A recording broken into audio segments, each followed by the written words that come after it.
Hey, good morning, everybody. My name is Dave Gomez, and it's my pleasure to introduce Mike Hamilton. Mike is the former, or is currently the founder, president, and chief information security officer of Critical Informatics, which is a Seattle and Bremerton-based cybersecurity consulting firm. Mike is the former CISO for the city of Seattle, where he managed security programs for over 30 different agencies within the city of Seattle. And I understand he's one heck of a garage band punk drummer. So with that, garage band.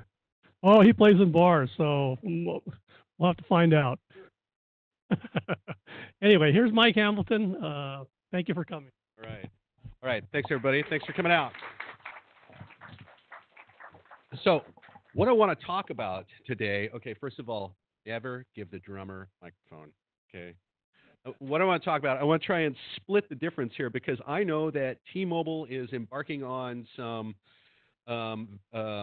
very forward-thinking third-party management, and third parties end up being the locked window or the unlocked window for the castle that ordinarily the bad guys would try to storm, and it turns out to be a lot easier to get in that way.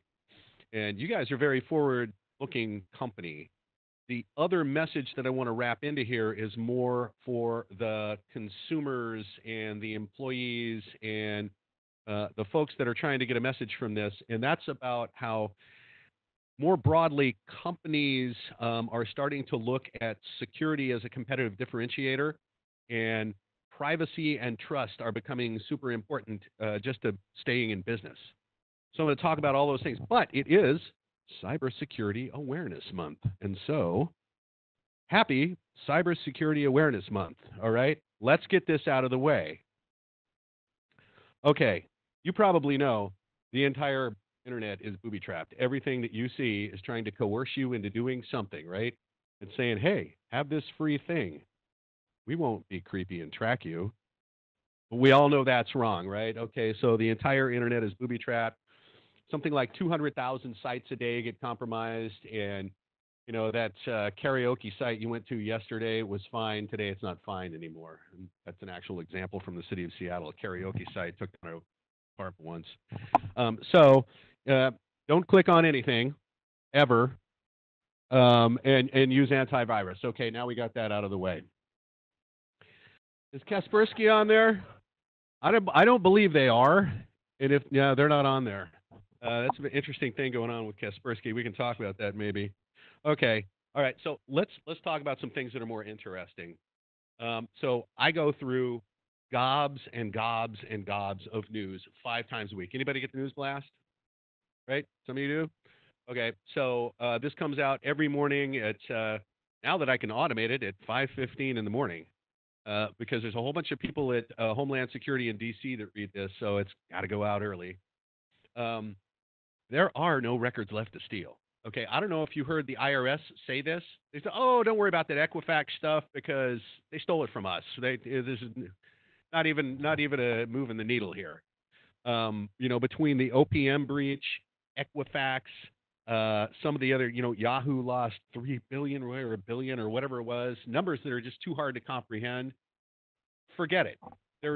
The privacy thing you can just stop thinking about because now all of this is in the hands of organized crime and or nation states, and they're exposing it to big data techniques, machine learning, artificial intelligence. And I'm going to show you a TED Talk later on here that's really worth seeing, talking about this thing in particular. Somebody that's a social scientist who's done a really good analysis of this. It's pretty frightening. We need some regulation here pretty quickly. Weapons-grade cyber tools on the street. Okay, whose weapons-grade cyber tools are on the street? Oh, wait, that was ours. The NSA and the CIA got pillaged. Everything is out there. It's being turned against us.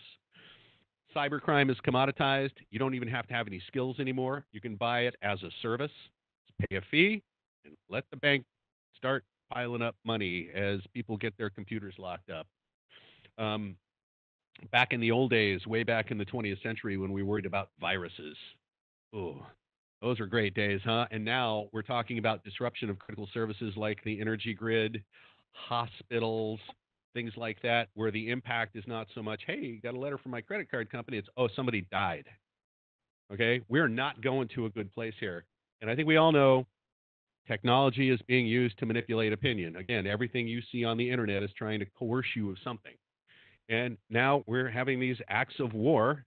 We'll talk about one of these in a minute, but the collateral damage from Russia poking Ukraine's economy ended up being pretty significant, probably in the hundreds of billions of dollars. So when I talk to elected officials, I was a policy advisor for a couple of years for Washington State so that I could advise the governor through the office of the CIO. When you talk to elected officials, you have to package things really simply, okay?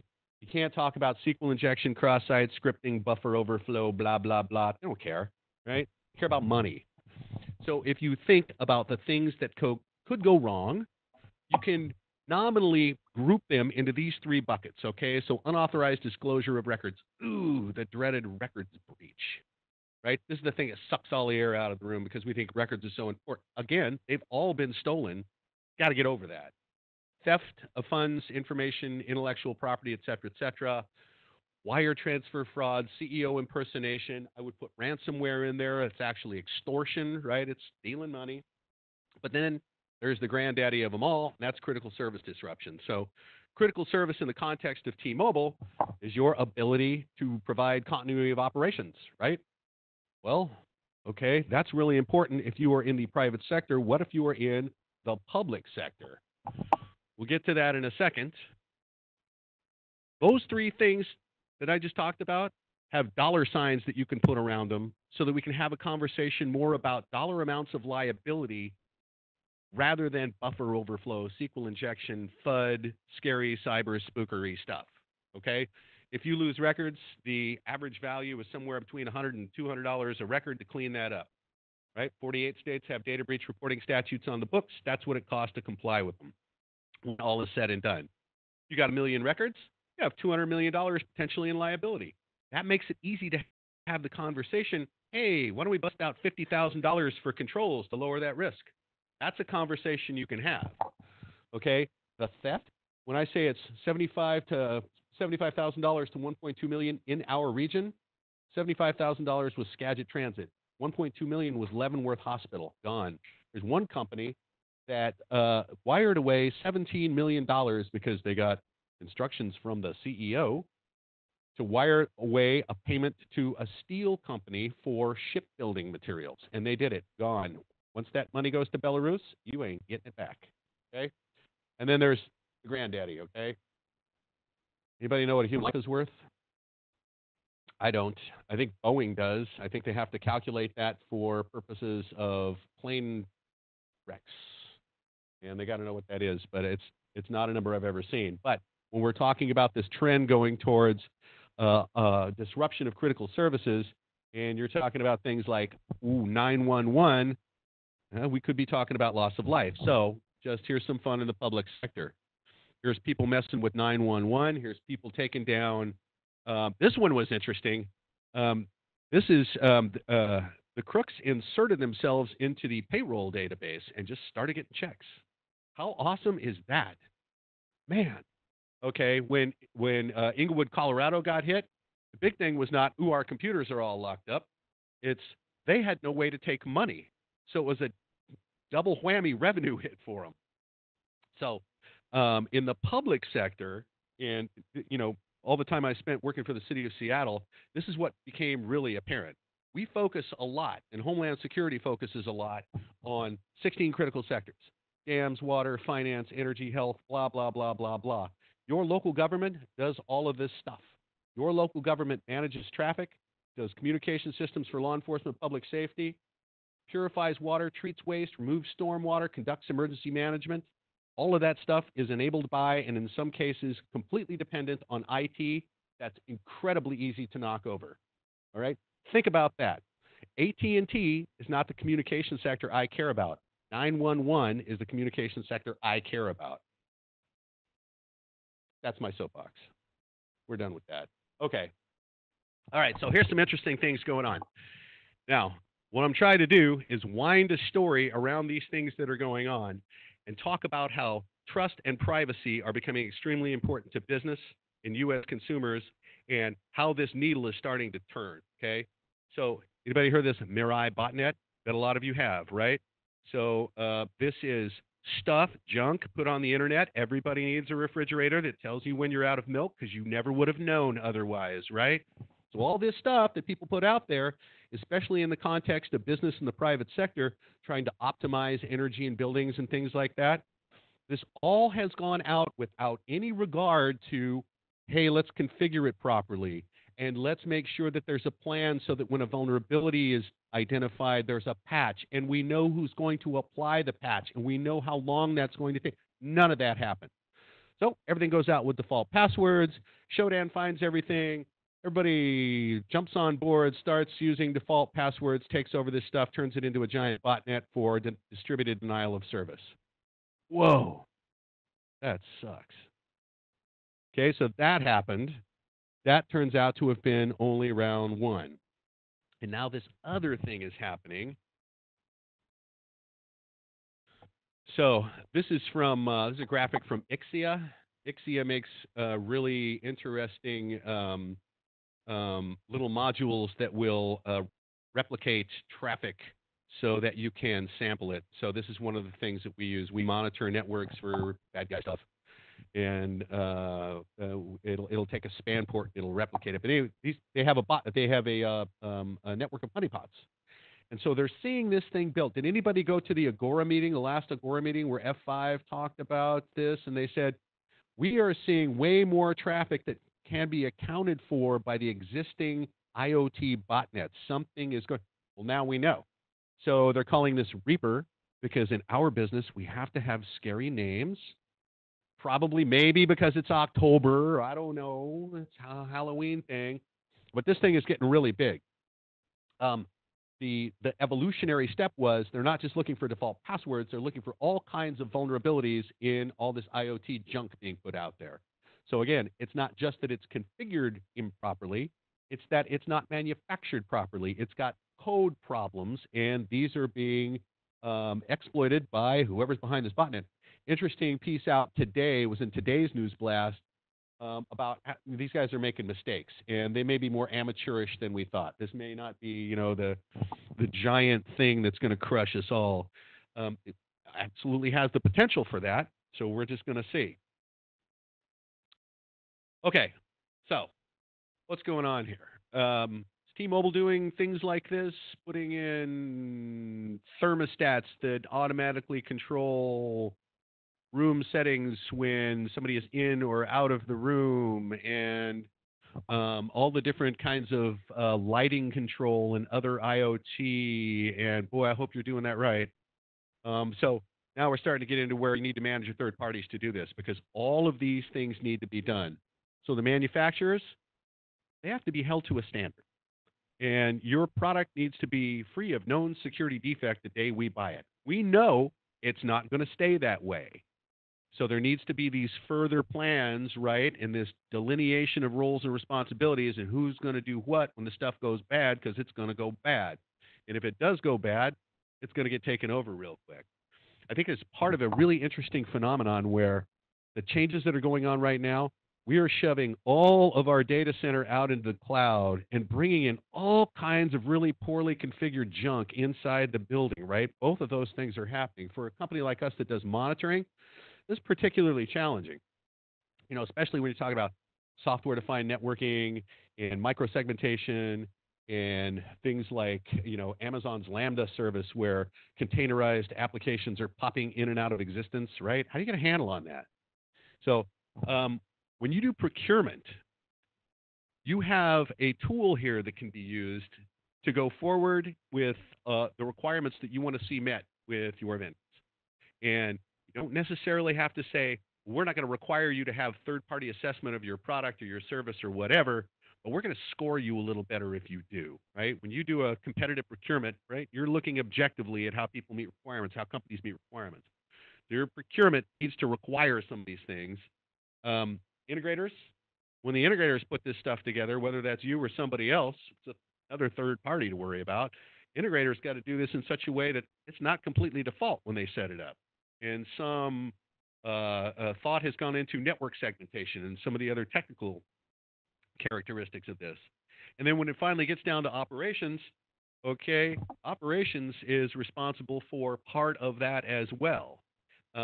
For example, who's going to acquire and deploy those patches? Maybe it's operations, maybe it's that integrator, but that's got to be written down. We need that agreement. So this procurement and contracting process to address all of these things is probably going to move the needle more than anything else when we're talking about the IoT being weaponized as we absorb all of this stuff.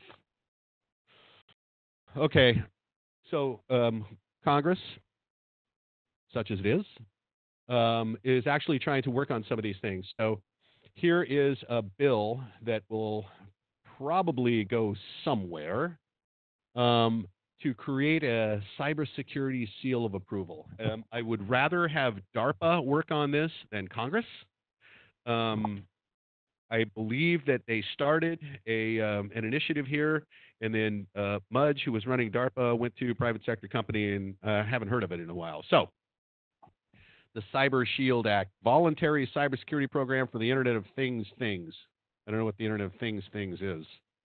I think this is not as good as an actual UL listing, which is kind of where DARPA wanted to end up with this thing. But this guy right here, Ted Lieu from California, he is one of 2 people in Congress with a tech background. Okay? So we have a whole bunch of attorneys trying to make laws about tech they don't understand, and so we've ended up in a predictable place because of that. All right? So when these guys want to do things, Ted Lieu in particular, he's worth watching. Okay, so this is a whole bunch of stuff on IoT, which is something that we're buying now, and we have to involve a lot of third parties to deal with, right? So there's some third-party management stuff. Here's another thing that's going on. When Equifax happened, how long did it take for the class action suit to be filed? 12 hours, right? There are attorneys now that are watching for this stuff. And until we get some legislation that puts some guardrails around this, and I'll show you some here in a minute that I think is going entirely in the wrong way, there's going to be a lot of lawsuits here. Class action is kind of a hammer to use. There are other agencies that are able to do this from a regulatory perspective and not necessarily a pure litigation perspective. Litigation probably is not going to last much longer because just of the nature of Congress, and we don't want to beat our businesses up too bad. By the way, who signed up as an Equifax customer? Nobody. That's what I thought. Okay. So interesting, too, that threats of litigation after data breaches at major law firms. I love that irony. I just think that's great.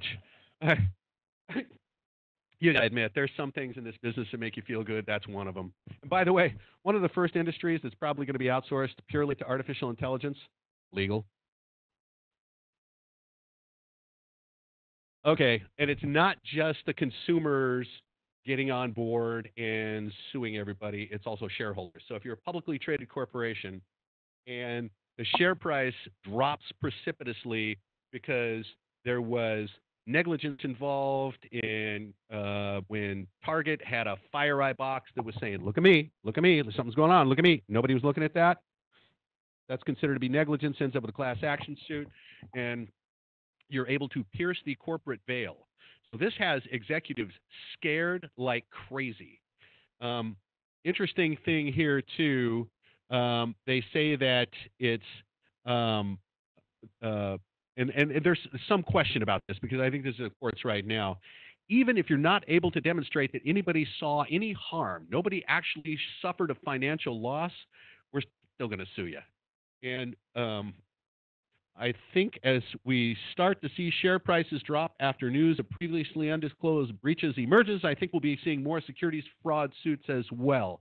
The story about Equifax and the executives in Equifax that sold a whole bunch of their stock right before the news came out that they had been basically gave away every record on everybody that can be used for all kinds of financial fraud. They're going to go to jail. I bet they're going to go to jail. So this has really got executives' attention now.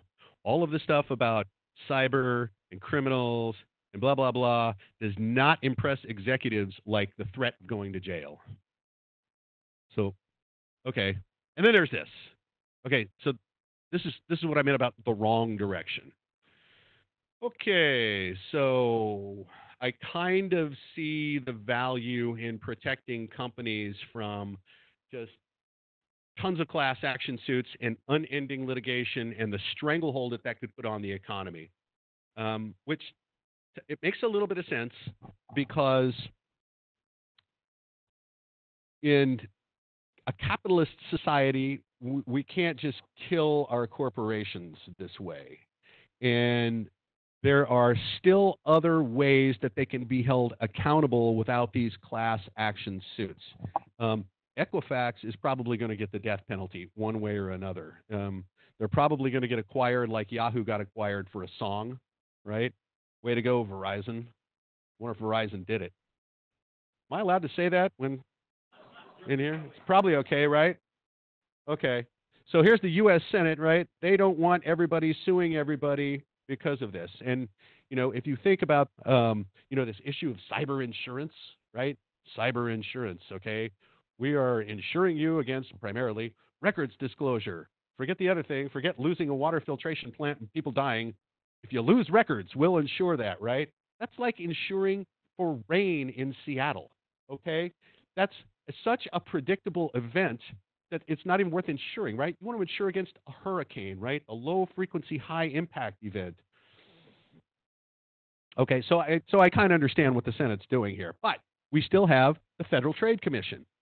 So the Federal Trade Commission, until they get gutted, has really been on a tear here because they are able to use what's called Section 5, Section 5 of the FTC Act, okay, which bars unfair and deceptive acts. Okay, so that has a lot to do with your public pronouncements about how you take care of your customers' data, right? So we're all trying to do that. We're all trying to say, hey, customers, trust us. You can trust us with your data. In very few cases is that actually happening. And when they find out, when something happens, the dreaded records breach, and they parachute in people with toothpicks and Q-tips, they're going to find out that your public pronouncements were not the same as your practices. That is a deceptive trade practice. Okay, so here's where we're talking about the evolving regulatory environment and the role of the Federal Trade Commission in this. They are front and center. And I have a little bit of inside intel on what they're about to do next. And keep an eye on the news because Equifax and the FTC are about to have a head-on collision. So FTC has the ability to take action on behalf of consumers when companies fail to take reasonable steps to secure sensitive consumer information. This is where we've landed.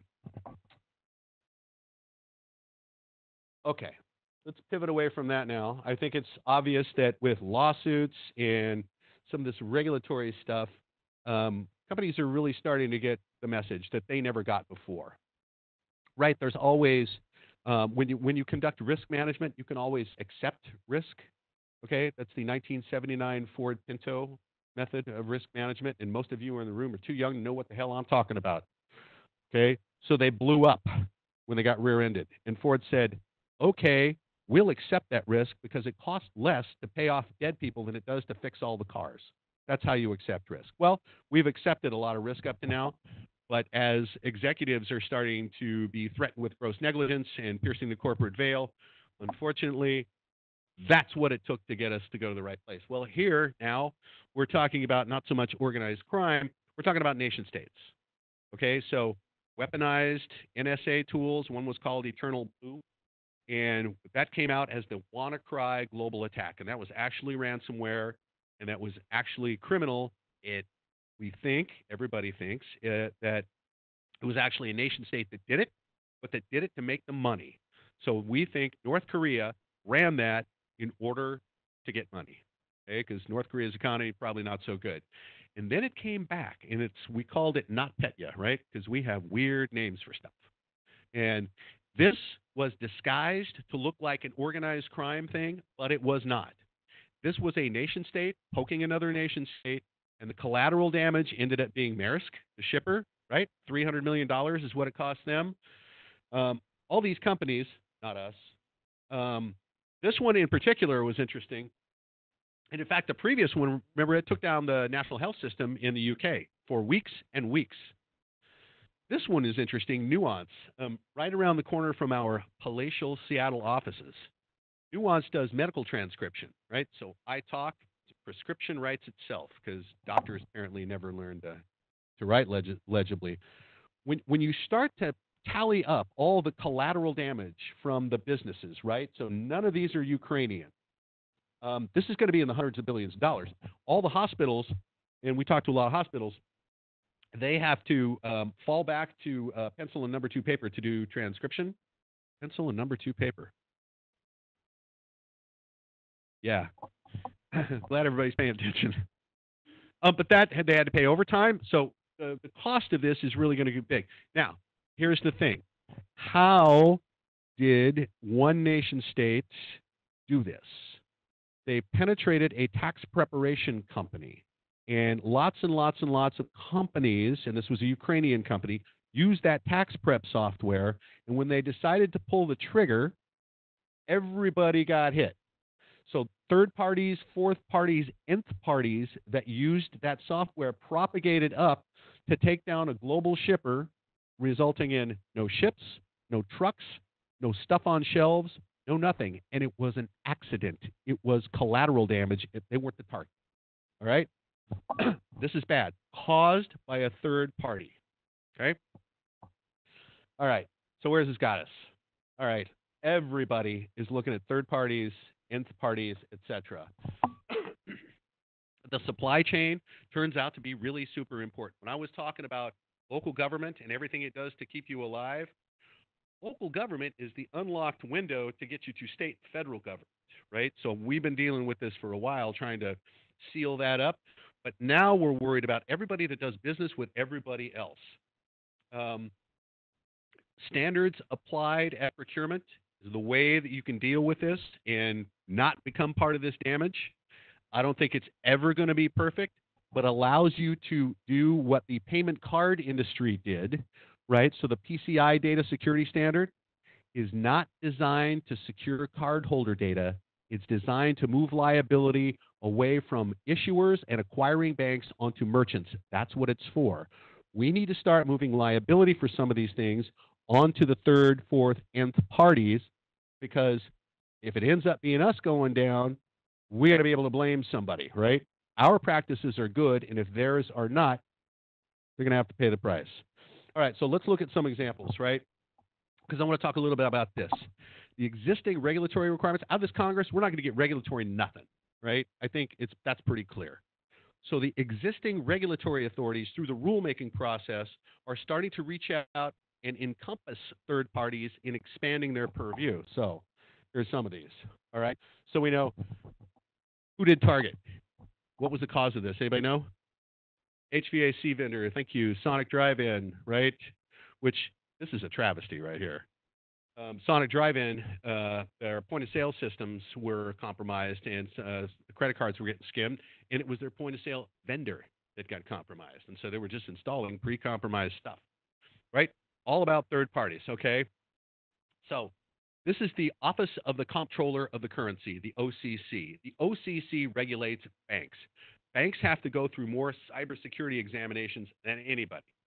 Right now, they're saying, okay, banks, financial sector, you are now responsible for your third and fourth parties. That means they have to get out there and get in front of this, because if they don't, the auditors are going to stand on their neck. The FFIEC comes knocking, that's the auditor for the OCC, and they're going to write them up for this, and there's fines involved, and there's bad press and brand damage, okay? Here is Department of Health and Human Services, HHS. They adjudicate HIPAA, the Health Insurance Portability and Accountability Act. Well, they're saying if you are a service provider to a hospital, a covered entity, you are now under the purview of HIPAA, right? If you sell urinal cakes to a hospital, you can be audited against HIPAA. That's for real. So we know this because in our line of business, we are monitoring security events at hospitals and clinics and all kinds of other stuff. We have to have what's called a business associate agreement. We have to be auditable against HIPAA. We never want health records, but we can be audited against HIPAA. Okay? So, again, focus on third parties. This is the Department of Defense.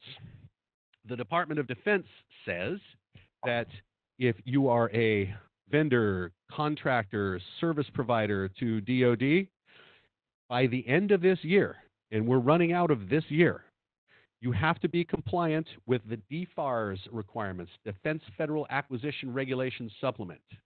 And that says you have to have done an assessment of your organization against NIST 800-171. What the hell is that? Well, it's a standard of practice for information security. Let's just look at it real quick. Okay, so here it is. This is like every other security standard set of requirements. It's like HIPAA, it's like PCI, it's like the ISO standard, it's like everything else. They all come busted up into these buckets. So the message here is everybody needs to be evaluated against one of these standards, and they all look alike, right?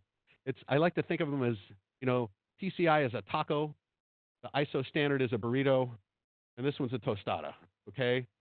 The ingredients are the same, the packaging is a little different, right? So here's what you got to do if you want to keep working for the DoD, all right? So we can take lessons like this, and we can apply them here.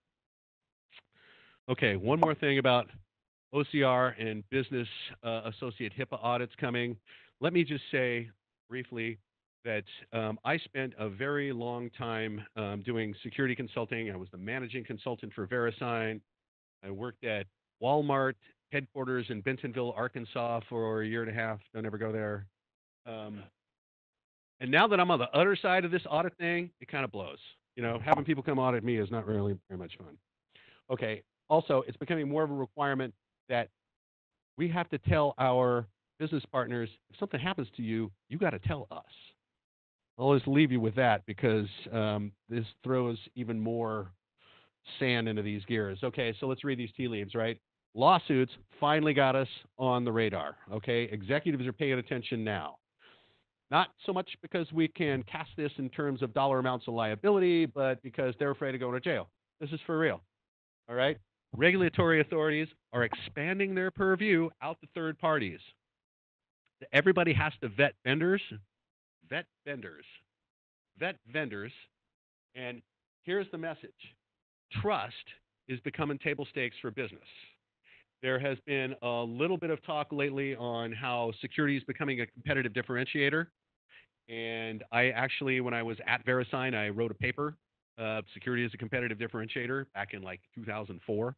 It was not true then, but it's becoming true now. So I'm looking, just way too far ahead. So with all these things going on, let's drill into this a little bit, because now I want to talk about something that's not so much the company, but it's more about you, because it's cybersecurity awareness. And so Apple and Microsoft are becoming the best friends of privacy. At least they're trying to do things to create that perception, right? We know that Microsoft has got a lawsuit that was just dropped. The DOJ just dropped a lawsuit. Microsoft, no, we're not going to give you access to the records that are held on a server in Ireland. Well, that was cool. They just flipped the bird to the Department of Justice. Wow. That got my attention. Apple has done something similar that I'll talk about here in just a second. These guys sell products, right? This is not the free stuff. This is free stuff, right? You use these for free because they mine you, right? These guys sell products. And so they can come out and they can be these, paragons of privacy and virtue and get you to trust them and use this kind of messaging for their marketing advantage, right? I put Google somewhere in the middle here because they flip the bird to the DOJ fairly frequently as well, but they are tracking you, and it's way creepy. I didn't put Amazon on here, mostly because we're in Seattle. But I kind of consider Amazon to be a little less creepy, because while they are very good at mining you so that they know that I want, that very particular snare drum head or whatever, they internalize all that. They don't sell it, right? That's only for Amazon. So I think that's kind of interesting. But these guys, their primary revenue source, at least in the beginning, was ad revenue, right? And corporations in the United States are predicated on growth, right? Well, how do you show growth when your revenue comes from ads? You got to get better and better and better and better at surgically targeting those ads to people who will buy, right? That's how you show growth and success in that business. And I think this is fascinating that there are behavioral differences between these two sets of companies, right? We all know what's going on with these guys right now, and this is about to blow up, frankly. University of Washington, graduate students took $1,000, bought ads, $1,000. They were able to track people's locations from what the ads told them, okay, in the ad networks, with $1,000. What do you think Facebook and Twitter do? I mean, it's astonishing. I highly recommend that you watch this TED Talk. This is a social scientist. Her name is Zeynep Tufekci. She is super, super good at explaining how we started with ads, and when you start applying deep artificial intelligence and machine learning to this, and how the companies that are giving you a free service that are putting these things in front of you can not only differentiate what you see, but what you don't see, and how they are so easily manipulating opinion, right? They will cut you out from what they don't want you to see and focus on what they do want you to see, and this is really going on. So I would highly suggest taking the 20 minutes. TED Talks are short, and watching this TED Talk. Okay, here's what I meant about Apple. Okay, so Apple can take a fingerprint to authenticate you, right? But they gave it a quick button to disable that fingerprint authentication and fall back to PIN authentication. Does anybody know why? Because why?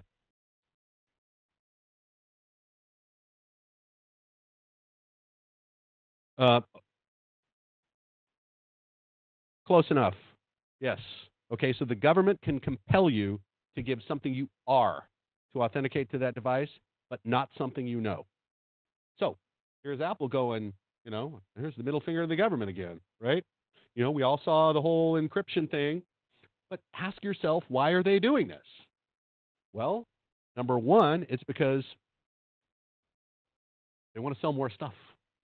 And they want to be seen as trusted, and that they maintain your privacy. And they're not down with this big thing going on with all the big data learning about what you're doing and how I can target you and manipulate your opinion. The other thing is, by virtue of the fact that they don't get their major revenue source from ads, they're going like that to Google, to Facebook, which I think that's hugely interesting. So I think there's a combination of things. Okay, so this creates really weird competing forces in a capitalist society, right? So companies can monetize all the creepy tracking, but if they want more customers, they got to say, you can trust us. So this division, I think, is happening, right? Some companies are going to go, we're all in with trust, right? We're not going to do the creepy tracking, and some companies are going to double down on the creepy tracking because they make so much money doing it. Well, what are we going to do? Well, we got a tailwind here. So this is the General Data Protection Regulation from the EU, right? You're familiar with this, right? I thought so. Okay, so what this says is I can ask for all my data that has been recorded by some company to be removed permanently. They have to break the law first. And I think the law is exactly what the question is right here, right? What constitutes breaking the law? I think we're going to find out pretty soon, because a lot of this is really about to hit the fan. But this is not something that has gone unnoticed by either American companies or American consumers. I think people like the right to be forgotten. They like the ability to say, get rid of all my information, stop the creepy stuff, and this is going to build. So this is more of my message to the consumers, and I'll talk to you when we're done. Okay, let's get back to business now. All right, so market-based security is knocking on the door. All right, so what do I mean by that? Companies are starting to say, buy my stuff because it's more secure than their stuff. And when we get to that point, when this becomes ubiquitous in American business and companies start to market themselves based on security and how much you can trust them, we will have turned the corner. Because when we get to market forces for security, instead of let's buy all this IoT junk and then figure out how to secure it. Oh, no, this is a much better way to go because everything else that we have tried has not worked and is not working. Third-party management can help move that needle, right? Working in the procurement process and the contracting process specifically, but also demarcating all of those roles and responsibilities all the way from manufacturer all the way to the operational team. That's got to happen. Procurement process is the biggest lever. Knocking on the door, moving the needle, and there's your lever. Clearly, I don't do PowerPoint well. Okay. All right, so here's last thing I want to leave you with, and this gives us a little bit of time for a QA. And so I don't know how T-Mobile is doing this right now, right? This is a very progressive, forward-looking company, and here's one recommendation I would make that may make sense, and you may have already figured this out. But if you're going to hold your vendors to a standard, you're going to evaluate them for their security prior to doing business with them, right? You must be at least this tall to ride this ride. Show me your papers. They really ought to be the same papers so that you can look across the spectrum of all your vendors and compare them. And so this thing was developed by the federal government through executive order and is intended to be used by any size company at all. It is an outcome-based assessment tool.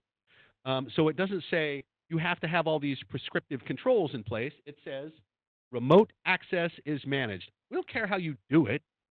We don't care if you turn your VPN device off when nobody's using it. There, you're managing it, right? And then coming up, we added some things to this like likelihood of exploit and impact so you can actually use this for risk assessment. So this is what T-Mobile would be interested in was how is that risk applied to this company? And T-Mobile can make all its own decisions, and there are going to be times when you want to use the 1979 Ford Pinto model of risk management and go ahead and accept the risk because the reward outweighs that, okay? We all get that. But this provides a benchmark so that they can all do things consistently, and across the spectrum of vendors, you're going to be able to compare apples to apples to apples. So that is probably the only suggestion I would make for at the company level. That's it. If anybody wants to sign up for the Security News Blast, there it is. There's the Twitter Critical Informatics feed, which is where you get nice, benign statements about the news. And then there's mine, which is not that way at all. All right. We're 1 minute over. Thank you all very much for being here. Thank you, everybody online. I had a great time. I hope you get something out of this. I don't know if this is what you thought you were going to see. This is what I wanted to talk about. Thanks.